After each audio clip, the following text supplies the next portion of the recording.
construire ce beau pays. Bonjour mesdames et messieurs et bienvenue à notre nouvelle édition de ce soir et cet après-midi pour certains.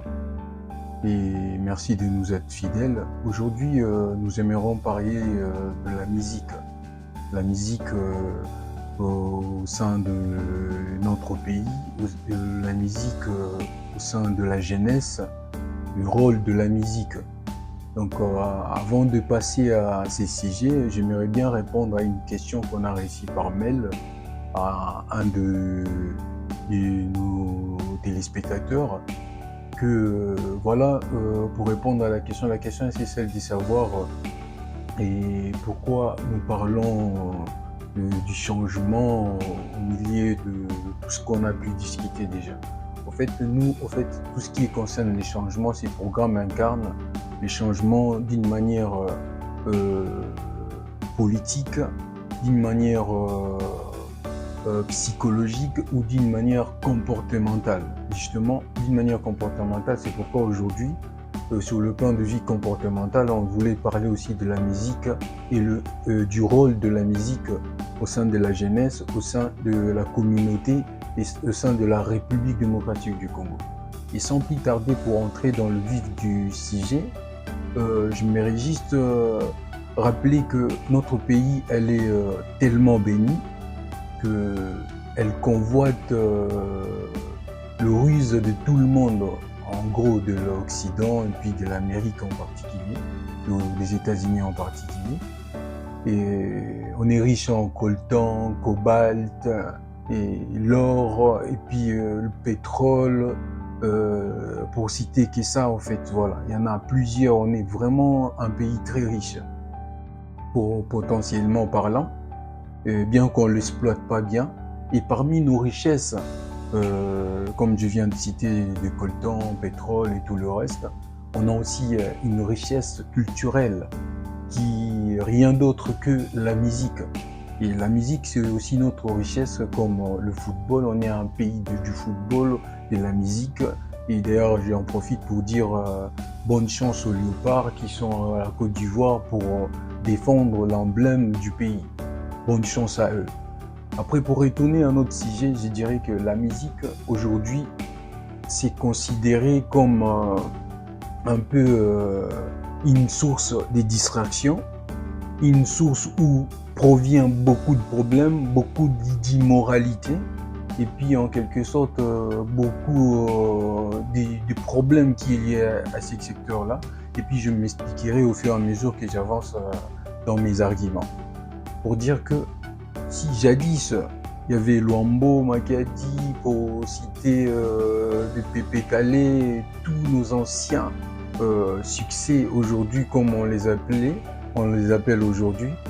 Et la musique à leur époque, c'était un moyen d'accompagner et les politiques et le peuple en général, parce qu'on dit les musiciens sont des éducateurs de masse. Et à cette époque-là, ça marchait bel et bien de la sorte parce que on voyait des chansons comme Ozalakano très impoli, et des chansons aussi pour revenir dans l'époque de Wenge, de l'éducation, et puis voilà. Donc ils sont censés aussi éduquer la masse. Donc ils ont une part de responsabilité énorme dans la mentalité des gens, dans la façon dont les gens appréhendent les choses. Il y a des gens qui ont l'habitude et voyez, de tabasser les femmes ou de faire des violences. Par rapport à d'autres chansons, ils ont un peu arrêté aussi cela, parce qu'ils ont été éduqués d'une autre manière. Peut-être qu'ils n'ont pas eu la chance de bénéficier de cette éducation à la base, quand je dis la base, donc au niveau de la famille, au sein de la famille, mais grâce à une musique quelconque, ils ont eu cette chance de changer un peu leur comportement pour voir les choses autrement. Mais c'est ce qui n'est pas le cas vraiment aujourd'hui. Quand je dis aujourd'hui, c'est pas que la musique en général ça devient nocif, mais c'est que il faut revoir ou remettre en question notre façon de voir la musique aujourd'hui. La musique d'aujourd'hui, quand ça parle de femmes, c'est pas comme la musique d'hier. Quand on parlait de la femme, c'était pour valoriser la femme, pour montrer la femme comment elle doit se comporter. Et la femme, comment elle doit se tenir, la femme, comment elle doit être battante et tout ça, voilà. Et la femme, comment elle doit aimer, et puis comment on doit redonner en retour aussi cet amour qu'elle donne tant à la femme et que l'homme doit aussi le donner et le respecter. C'était vraiment des musiques profondément touchantes et tout ça. Dans cette génération ou encore des générations d'avant, je peux citer quelques-uns que beaucoup ne suivent pas d'ailleurs.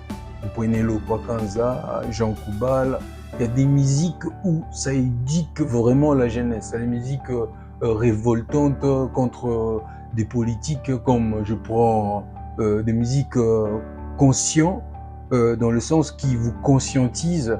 Je prends l'exemple du groupe Impair, je prends l'exemple des Alèche, je prends l'exemple, il y en a plusieurs qui font vraiment la musique consciente, qui éduquent vraiment la masse, qui au fait fait comprendre au peuple qu'on est au moment où on ne doit pas se croiser le doigt et on ne doit pas se voiler la face. Il faut se mettre en avant pour booster les choses, pour pousser pour que les choses changent. Mais pendant ces temps-là, il y a d'autres qui mettent en avance, qui limitent derrière leurs chansons pour démontrer la femme comme juste un être des plaisirs ou juste la femme d'une manière sexuelle. Donc la femme, elle est beaucoup plus que ça. En fait, cette valeur qu'avait notre musique dans les anciens succès, c'est pas vraiment ce qu'on trouve aujourd'hui. Bien que la musique cartonne, c'est en quelque sorte aussi notre faute parce que nous consommons ça. Et puis pour nous, nous le trouvons normal aussi. Même que quelqu'un il clash des bêtises, des trucs comme ça, on trouve normal. Et c'est cette musique d'aujourd'hui qui ramène aussi des conflits sur Internet. Ça ramène aussi d'autres problèmes, d'autres antivaleurs qu'on commence à voir bien. Et j'ai craint parce que, et disons, j'ai craint et puis ça craint qu'au fur et à mesure que les années avancent, et c'est comme si les antivaleurs devenaient des valeurs.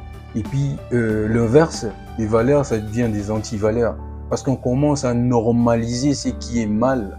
Et on le normalise. D'ailleurs, parce que nos musiciens, dans leurs chansons, normalisent certaines choses où nous, on trouve aussi normal de les normaliser. C'est pourquoi je voulais dire aujourd'hui aux jeunes de revoir leur façon de voir aussi la musique.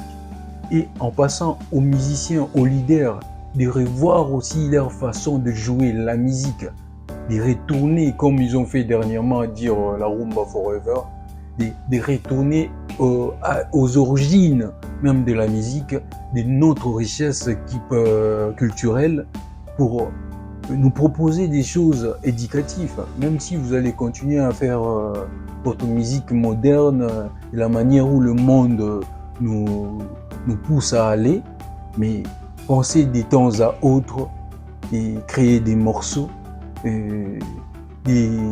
où ça conscientise, où les chansons, où ça ramène le peuple par rapport aux situations actuelles aussi du pays.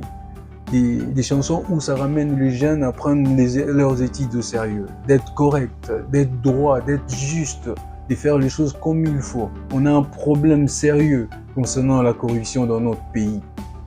Vous pouvez faire des chansons aussi qui est liées à ces niveaux-là, avec votre aura et les gens qui ont l'habitude de vous entendre. Et ça contribuer d'une autre manière. Ça va contribuer d'une autre manière pour l'évolution et le changement de notre pays.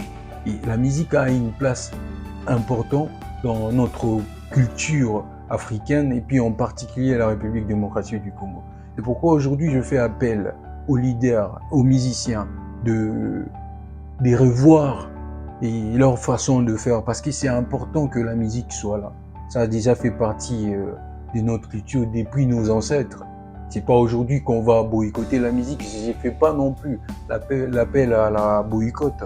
Mais moi, je vais faire comprendre à nos musiciens qu'il est grand temps de conscientiser les jeunes autrement et de faire la musique pas que concentré sur la femme, mais s'il faut se concentrer sur la femme, il faut montrer les bons côtés de la femme. Et la femme n'a pas que le sexe. La femme a beaucoup de choses à offrir dans notre mère patrie, a beaucoup de choses à offrir au monde, a beaucoup de choses à offrir aussi dans la famille, dans le développement surtout. Et puis, un dernier rappel aux parents aussi, au fait, parce que l'éducation commence aussi à la base. Aux parents aussi de faire comprendre aux jeunes et aux enfants depuis le jeune âge, le bas âge, comment appréhender la musique. J'aimais bien cette, dit-on, un interprète de chez nous, quand le film de Nigeria passait chez nous, en République démocratique du Congo, disait, au fait, il y a ma lame au copier, il y a ma bête au bois, en fait. Donc, on peut tout voir, mais il faut orienter de nos jeunes et nos enfants, et étant parents, d'une certaine manière à appréhender la musique, même tout ce qu'ils sont en train de capter. Donc, de tirer, de trier ce qu'ils peuvent consommer ou pratiquer dans leur vie quotidienne et ce qu'ils peuvent mettre à côté. Donc, ce qu'ils peuvent mettre à côté pour dire que tout ce qui se passe dans la musique actuellement nous rend un peu stupéfaits. Et les gens qui entourent les musiciens, des insultes.